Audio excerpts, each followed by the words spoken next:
بسم الله الرحمن الرحيم ياسين والقرآن الحكيم إنك لمن المرسلين على صراط مستقيم تنزيل العزيز الرحيم لتنذر قوما ما أنذر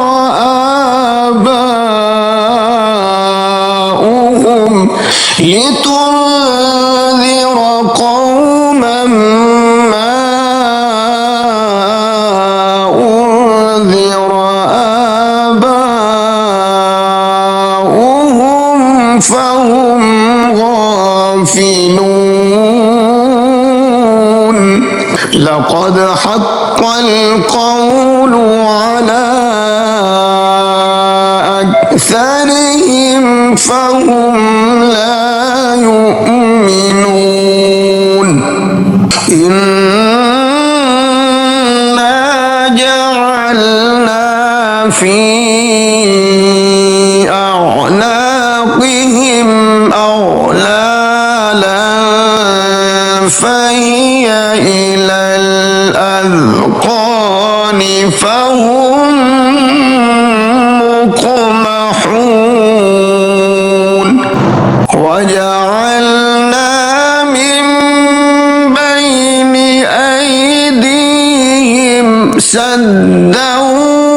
ومن خلفهم سدا فأغشيناهم فهم لا يبصرون وسواء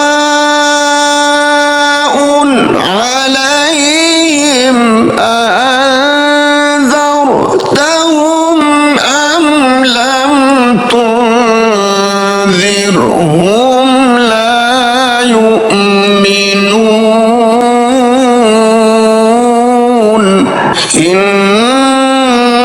إنما تنذر من اتبع الذكر وخشي الرحمن بالغيب فبشره بمغفرة وأجر كريم إنا نحن نحيي الموتى ونكتب ما قدموا وآثارهم وكل شيء أحصيناه في إمام مبين واضرب لهم مثلا أصحاب القرية إذ جاءها المرسلون إذ أرسلنا إليهم اثنين فكذبوهما فعززنا بثالث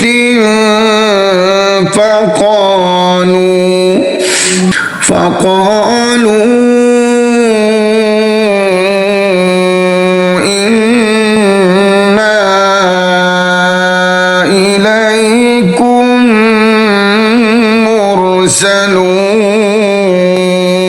مرسلون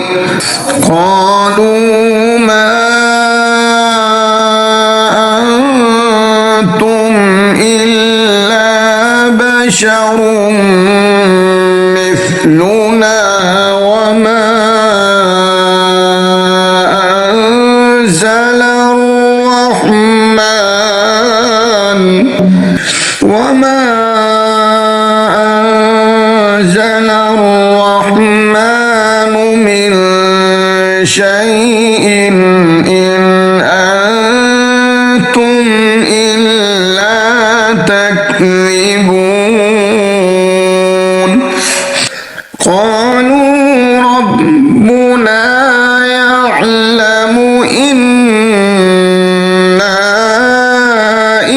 إليكم لمرسلون وما علينا إلا البلاغ المبين قالوا إنا تطيرنا بكم لئن لم تنتهوا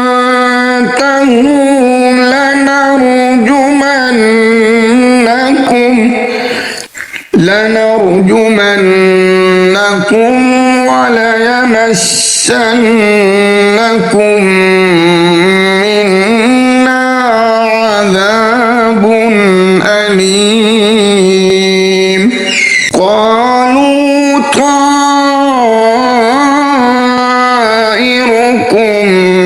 معكم أئن ذكرتم بل أنتم قوم مسرفون وجاء من أقصى المدينة رجل يسعى قال يا قوم اتبعوا المرسلين اتبعوا من لا يسألكم أجرا وهم مهتدون وما لي لا أعبد الذي فطرني وإليه ترجعون أأتخذ من دونه آلهة إن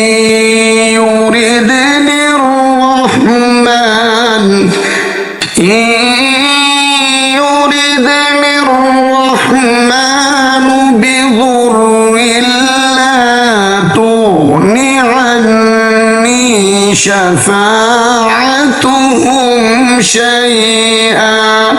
شفاعتهم شيئا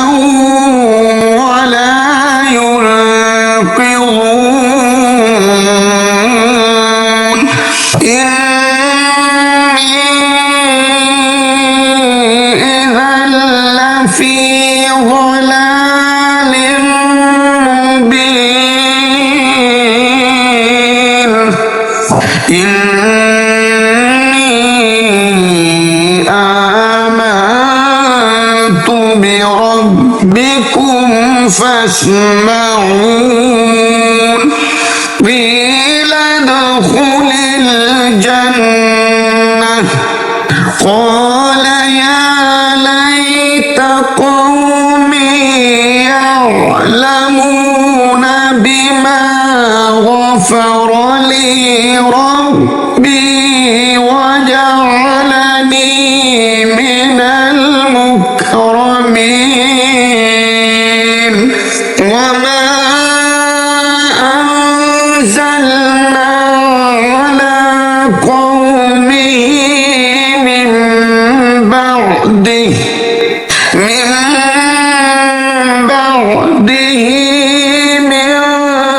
جند من السماء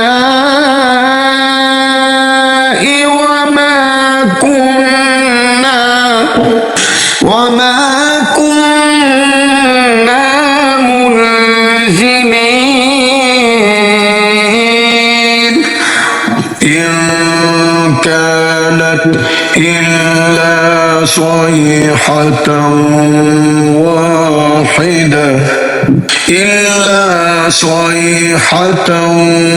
واحدة فإذا هم خامدون يا حسرة على العباد ما يأتيهم رسول إلا كانوا به يستهزئون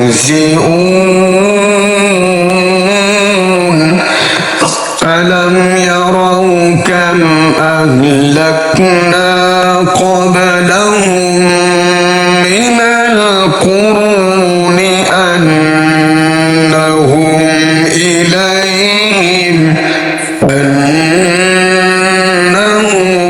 إليهم لا يرجعون وإن كل لما جميع لدينا محضرون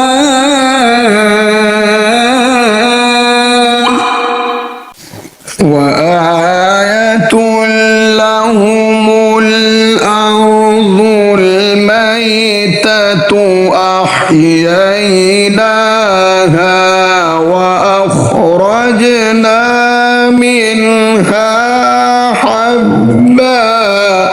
وأخرجنا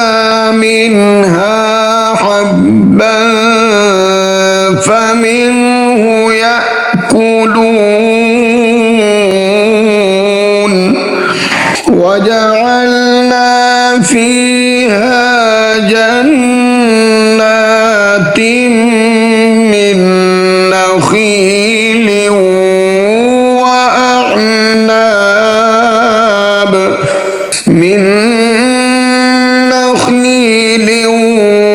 وأعناب وفجرنا فيها من العيون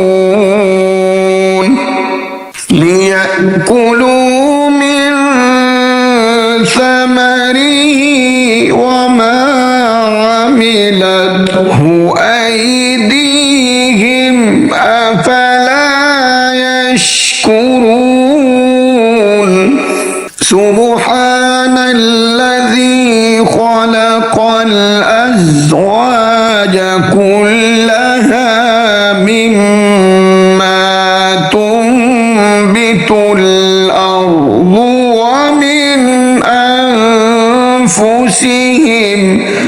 ومن أنفسهم ومما لا يعلمون وآية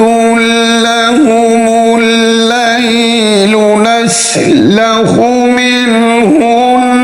النهار فإذا هم مظلمون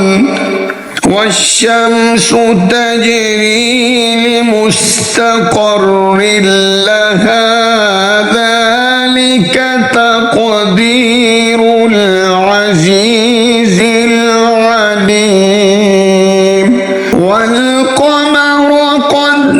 قدرناه منازل حتى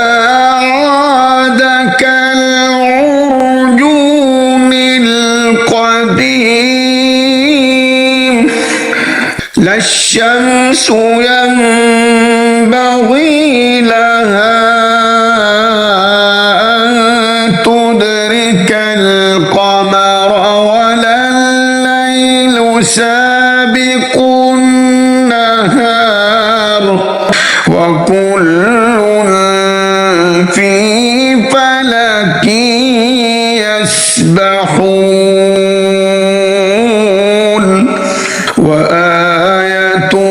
لهم أنا حملنا ذريتهم في الفلك المشحون وخلقنا لهم من مثله ما يركبون وإن نشأ نغرقهم فلا صريخ لهم ولا هم ينقذون إلا رحمة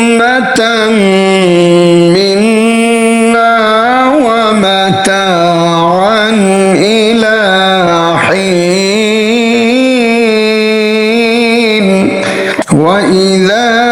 قيل لهم اتقوا ما بين أيديكم وما خلفكم لعلكم ترحمون وما تأتيهم من آية من آيات ربهم إلا كانوا عنها معرضين وإذا قيل لهم أنفقوا مما رزقكم الله قال الذين كفروا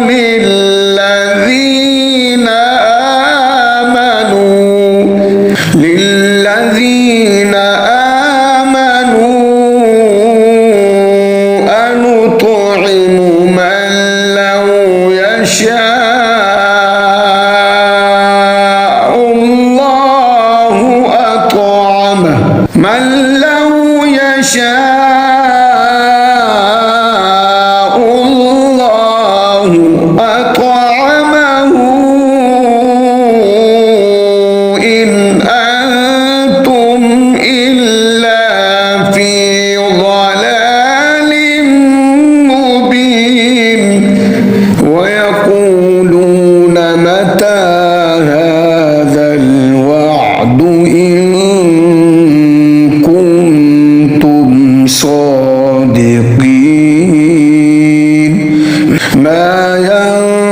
ينظرون إلا صيحة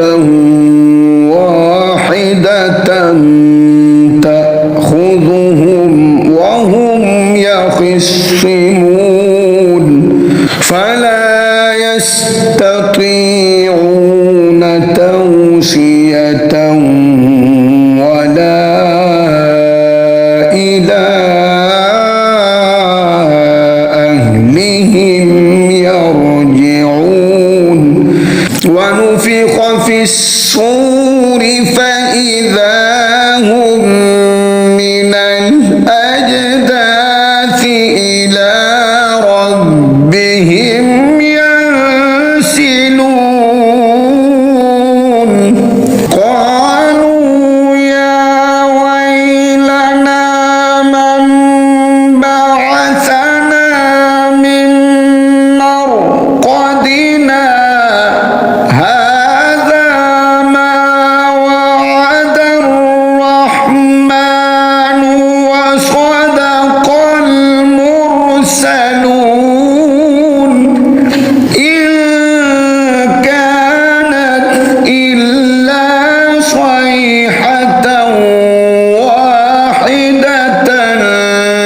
فإذا هم جميع لدينا محضرون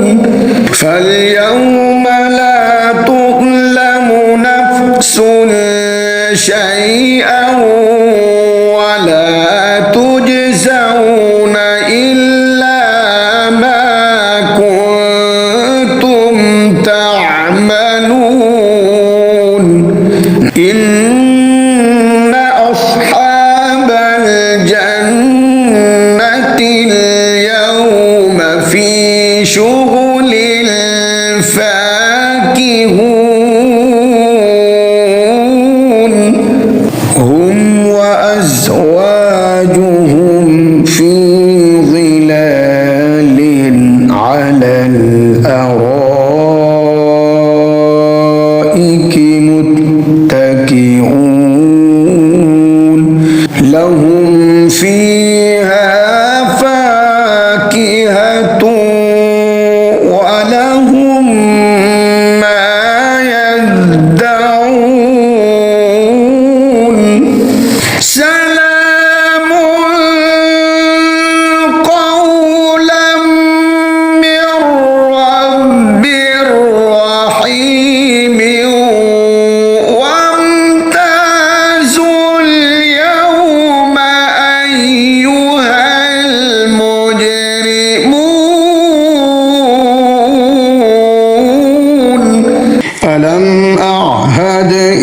إليكم يا بني آدم ألا تعبدوا الشيطان إنه لكم عدو مبين وأن اعبدوني هذا صراط مستقيم ولقد أضل منكم جبلا كثيرا أفلم تكونوا تعقلون هذه جهنم التي كنتم توعدون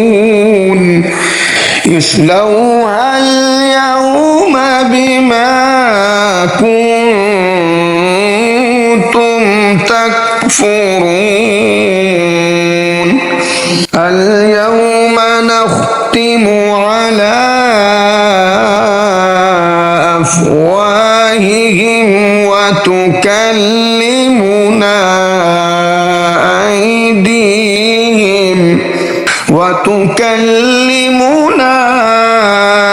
أيديهم وتشهد أرجلهم بما كانوا يكسبون ولو نشاء لطمسنا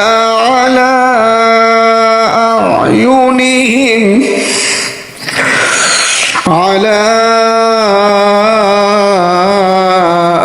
أعينهم فاستبقوا الصراط فأنى يبصرون ولو نشاء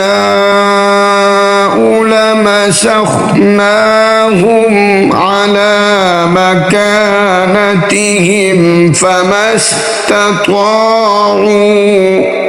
فما استطاعوا مضيا ولا يرجعون ومن نعمره ننكسه في الخلق أفلا يعقلون وما علمناه الشعر وما ينبغي له إن هو إلا ذكر وقرآن مبين لينذر من كان حيا ويحق القول على الكافرين أولم يروا أنا خلقنا لهم مما عملت أيدينا أنعاما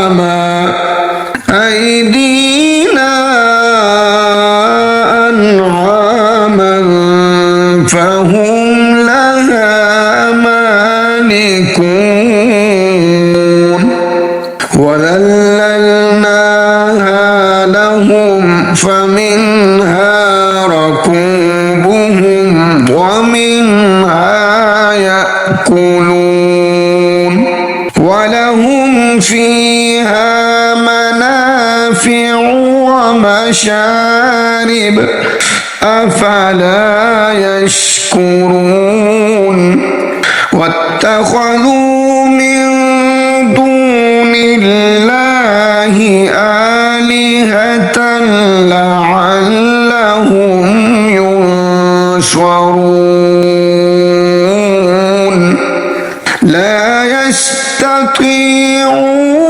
نصرهم وهم لهم جند محضرون فلا يحزنك قولهم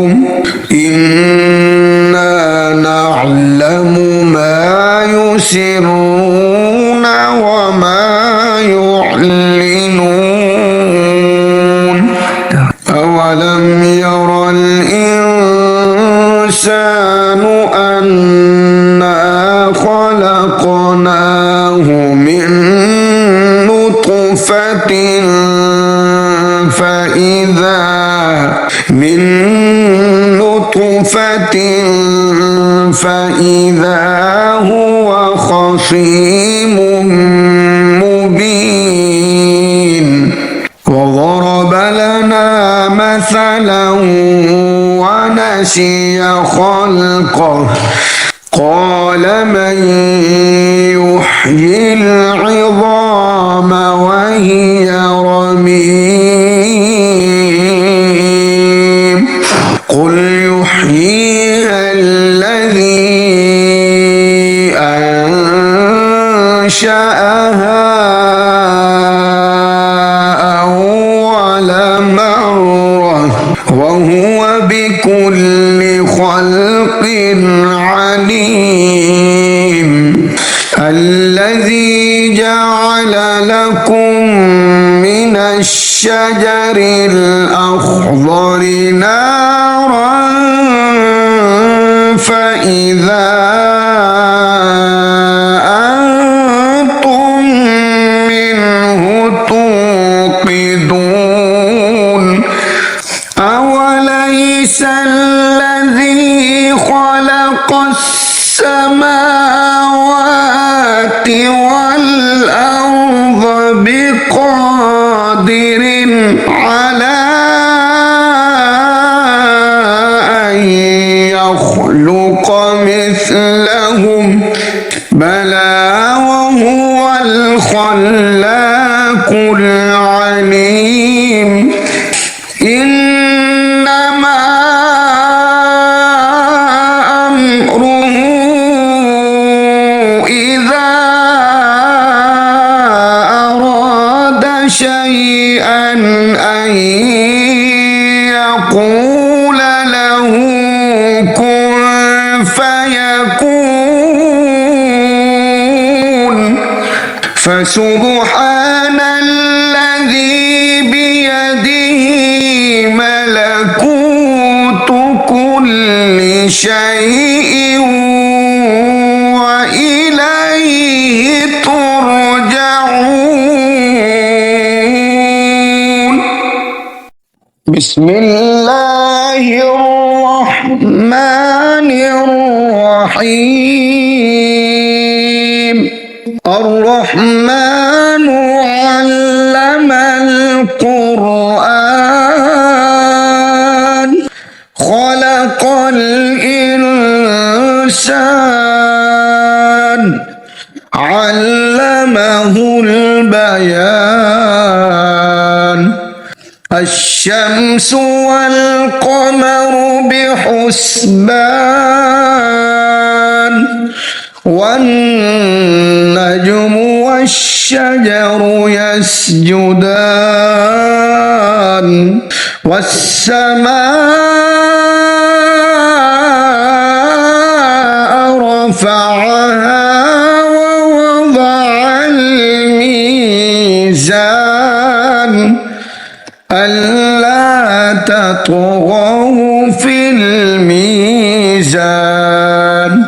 وأقيموا الوزن بالقسط ولا تخسروا الميزان والأرض وضعها للأنام فيها فاكهة والنخل ذات الأكمام والحب ذو العصف والريحان فبأي آلاء ربكما تكذبان خلق الإنسان من صلصال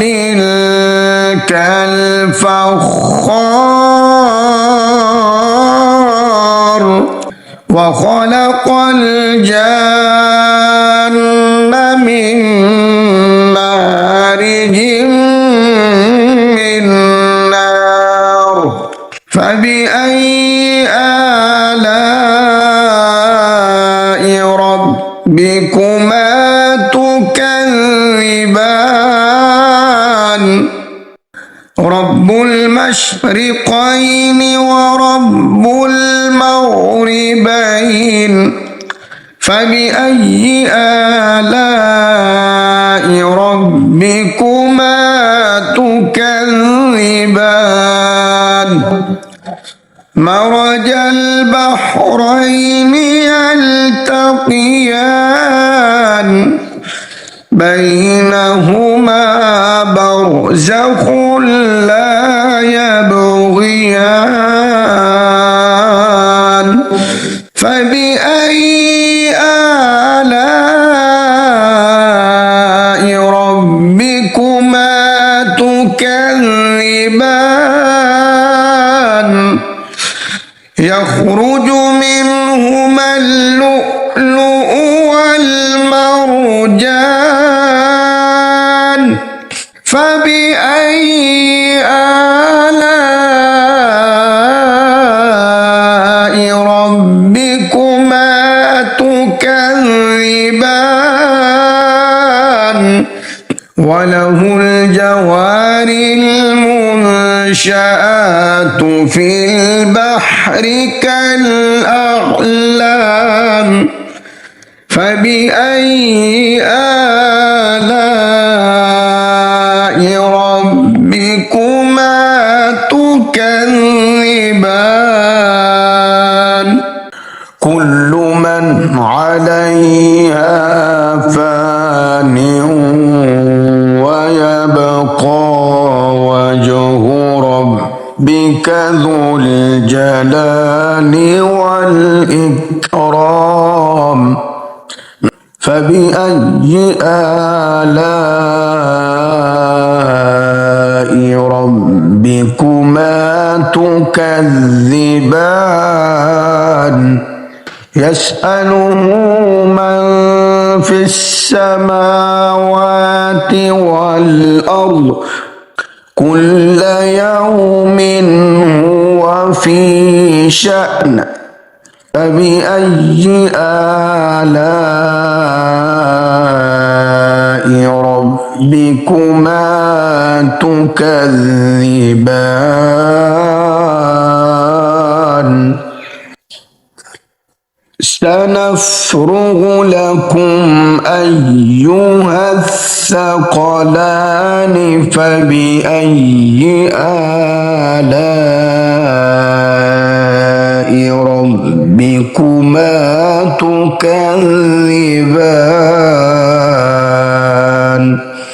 يا معشر الجن والإنس إن استطعتم أن تنفذوا من أقطار السماوات والأرض فانفذوا لا تنفذون إلا بسلطان فبأي آلاء ربكما تكذبان يرسل عليكما شواظ من نار يرسل عليكما شواظ من نار ونحاس فلا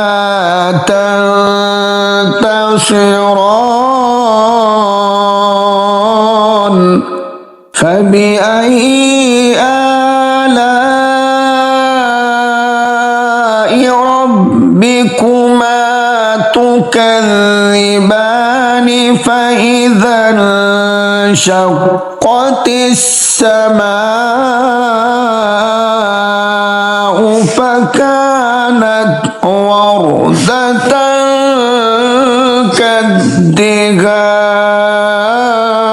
كالدهان فبأي آلاء ربكما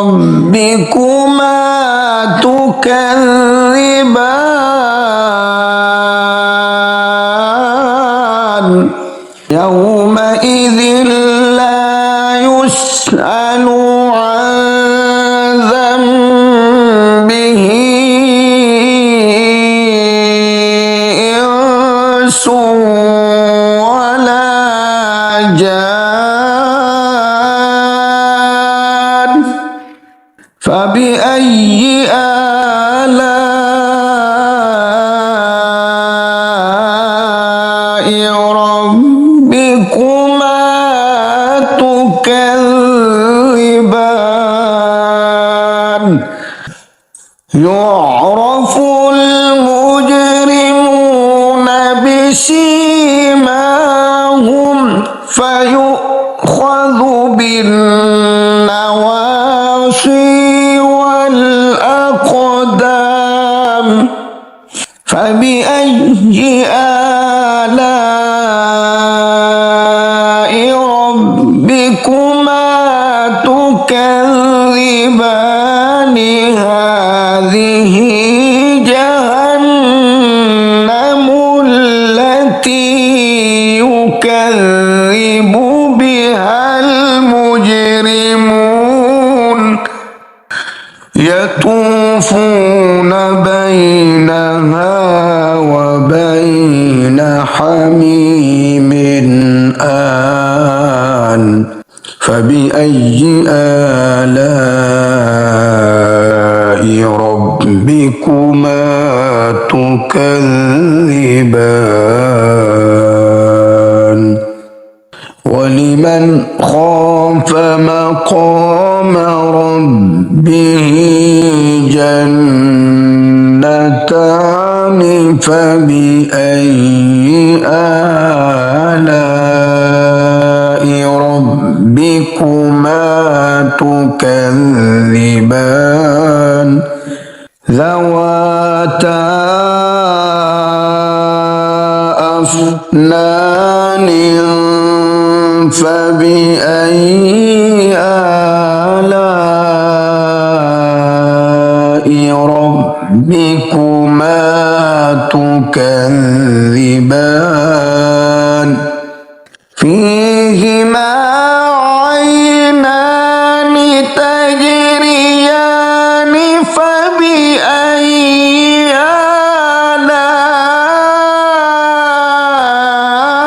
آلاء ربكما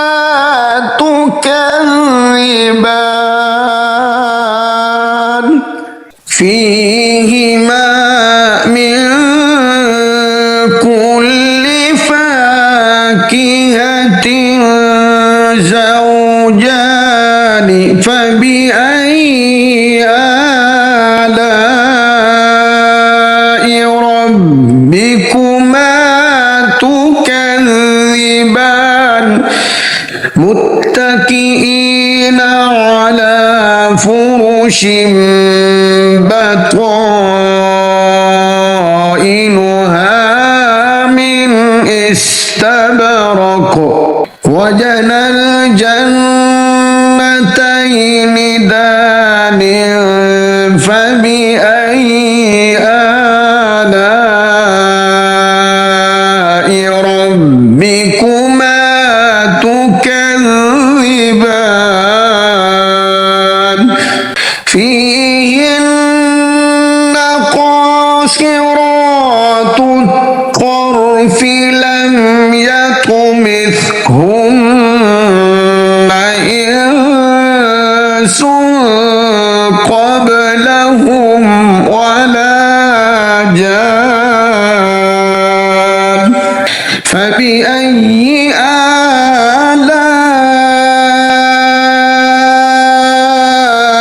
ربكما تكذبان كأنهن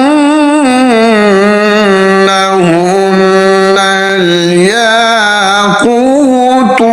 والمرجان فبأي آلاء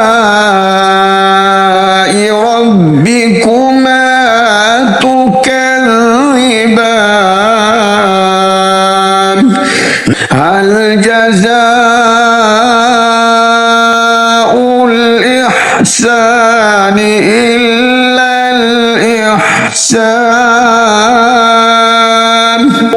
فبأي آلاء ربكما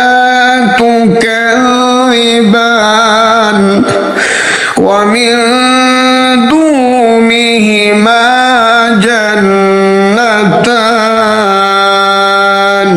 فبأي آلاء ربكما تكذبان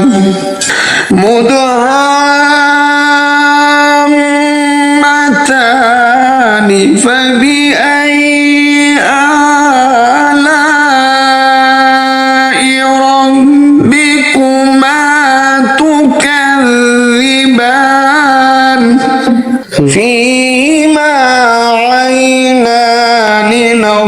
نضاختان فبأي آلاء ربكما تكذبان فيهما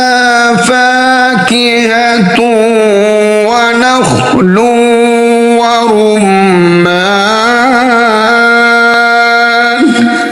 فبأي آلاء ربكما تكذبان فيهن خيرات حسان فبأي آلاء ربكما تكذبان حور مقصورات في الخيام فبأي آلاء ربكما تكذبان لم يطمثهن إنس قبلهم ولا جان فبأي آلاء ربكما تكذبان متكئين على رفرف خضر وأبقري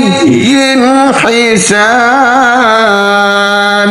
فبأي آلاء ربكما تكذبان